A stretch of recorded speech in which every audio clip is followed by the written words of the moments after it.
Today I am going to recap the movie title, Us. Santa Cruz, California. 1986.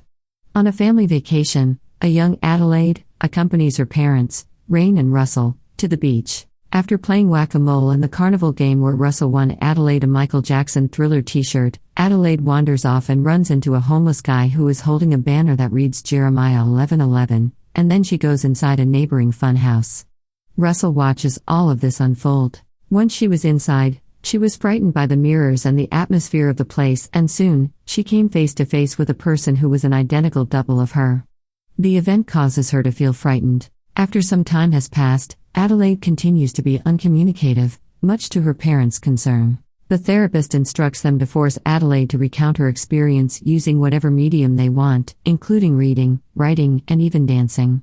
In the current day, an adult Adelaide Wilson, played by Lupita Nyong'o, takes a vacation to the beach with her family, which consists of her husband, Gabe, played by Winston Duke, and their two children, Zora, 12, and Jason, 10, played by Shahadi Wright Joseph, Evan Alex.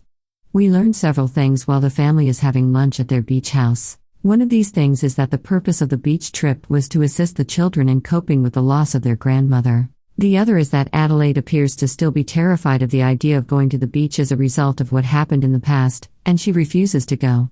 However, after some convincing, she eventually gives in and decides to accompany her family on their trip to the beach. A homeless guy with a banner reading Jeremiah 11:11 is seen by the family as they go toward their destination. It turns out that this is the same man that Adelaide saw many years ago and who was also destitute. At the beach, the Wilson family runs into their good friends, the Tylers, who are represented by Kitty, Elisabeth Moss, Josh, Tim Heidecker, and their two daughters, Gwen and Maggie, all of whom are in their teens, Callie and Noelle Sheldon.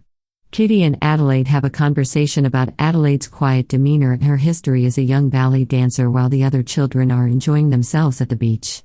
Soon after, Jason finds himself wandering out on his own and comes upon a guy who has his arms spread out while gushing blood. When Adelaide realizes that her son is gone and begins to fear, Jason is ultimately located, and Adelaide then makes the decision that it is time for the family to return to the home.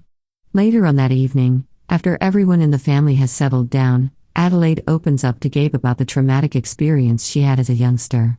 She also expresses her concern that recent occurrences indicate that her doppelganger is on her way to get her. After assuring her that there is nothing to be concerned about, Gabe watches as the electricity begins to suddenly go off. Jason yells out to his family to let them know that there is another family in their driveway just as Gabe is ready to start up the backup generator. While Gabe makes a frantic effort to frighten the family away, Adelaide immediately dials 911. At some point, Gabe is struck in the head with a baseball bat by a member of the family while the rest of the family closes in on them in the living room.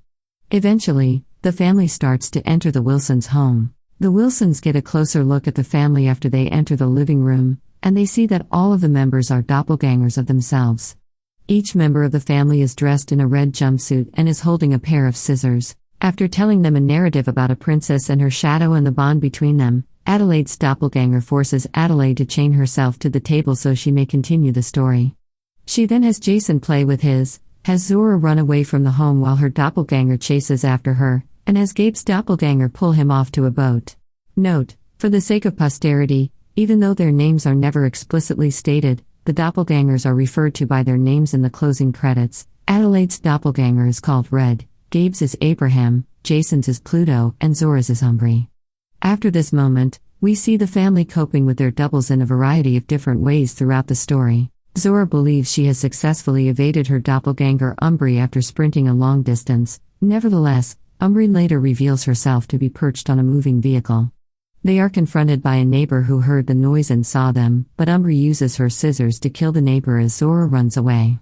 Abraham carries Gabe, who is unconscious, all the way to the boat that the family owns and throws him inside a sack once they get there.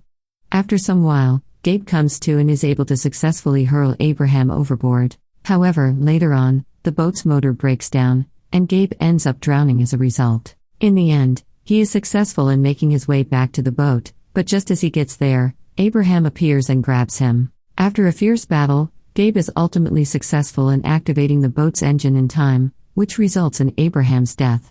When they got back to the home, Jason led Pluto into a closet and saw that he mimicked his moves nearly exactly. When he removes his mask, He notices that the bottom half of Pluto's face has been destroyed by the fire. When Pluto requests that Jason do the trick once again, Jason successfully locks him in the closet and then escapes. Pluto is impressed by the magic trick that Jason performs on him. While this is going on, Red is holding Adelaide captive in the living room, and she is about to attempt to break Adelaide's face by slamming it against the glass table, but the noise that was produced by Jason's escape causes her to flee the room. In her state of terror, Adelaide is able to get the fireplace poker, break off one of the legs of the table, and grab Jason. They are all brought back together with Zora and Gabe, and the Wilsons are able to get away on the boat despite the fact that Red and Pluto are keeping an eye on them. Kitty at the Tylers believes that she is seeing something outdoors. Josh gives the impression that he is aware of it, only to later disclose that he is playing a joke on her. After that, the twins come out of their rooms and converse to each other. The instant that they believe that everything is okay, a group of doppelgängers dressed in red jumpsuits that are identical to the Wilsons all emerge and slaughter the whole family.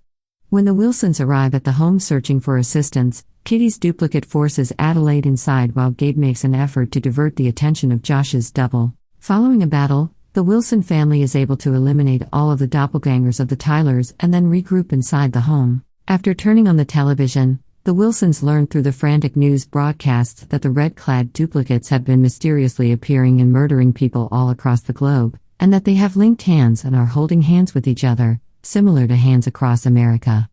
Gabe wants to seek safety in the home, but Adelaide insists that they must continue with their escape and keep traveling. The family makes the decision to steal the automobile from the Tylers, but when Adelaide goes to seek for the key, she is attacked by a doppelganger of Kitty who is still alive. She is successful in killing her, but Umbri shows up just as the family is getting into the vehicle. They finally manage to kill Umbri towards the end of the pursuit when they accelerate quickly and then suddenly halt the car, sending her flying into a tree as a result. The Wilson family has arrived on the boardwalk now that dawn has broken. When they go to the boardwalk, they notice Pluto standing in front of their original automobile while it is on fire. Adelaide makes the decision to leave the car and come to him, but she quickly understands that she has walked into a trap.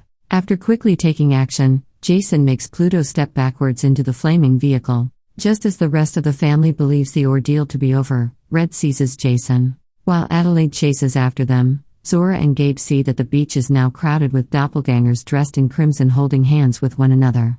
After making her way back to the amusement house, Adelaide descends all the way into an underground tunnel where bunnies are free to run about.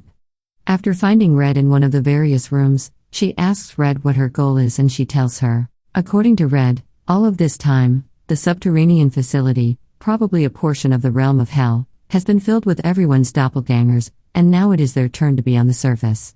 Red claims that the moment has come for them to emerge. She claims that she has always been a part of Adelaide, and that when she was a child she was a ballet dancer, which prompted her to come out of the tunnels and into the fun house where they first met. It took her a long time, but eventually she and everyone else in the tunnel came up with a strategy, which was then put into action. After a fierce battle, Adelaide finally triumphs over Red and is able to murder her by impaling her on the fireplace poker. This allows her to reclaim Jason. After getting back together, the family decides to leave. When Red first saw Adelaide all those years ago in the funhouse, she knocked her unconscious, grabbed her Thriller t-shirt, and then left the funhouse to go into the real world. Everything is well, and everyone seems relieved until a brief flashback reveals this information. The Adelaide we have been following throughout the whole of the film is really a doppelganger, and Red is just the real Adelaide exacting her vengeance in a different guise. This also explains why Red is the only one of the doubles to have concrete speech while all the other doppelgangers in the film have guttural, animalistic sounds. It would seem that Jason has come to terms with the situation, as he reluctantly puts on his mask. The movie comes to a close with a zoom-out shot that shows all of the red doppelgangers throughout the United States coming together and joining hands, in a manner that is reminiscent of Hands Across America, as news and police helicopters fly above and observe the scene. So, what did you think of this movie? Tell us in the comments below, and if you enjoyed this video, please like and subscribe. See you in the next video.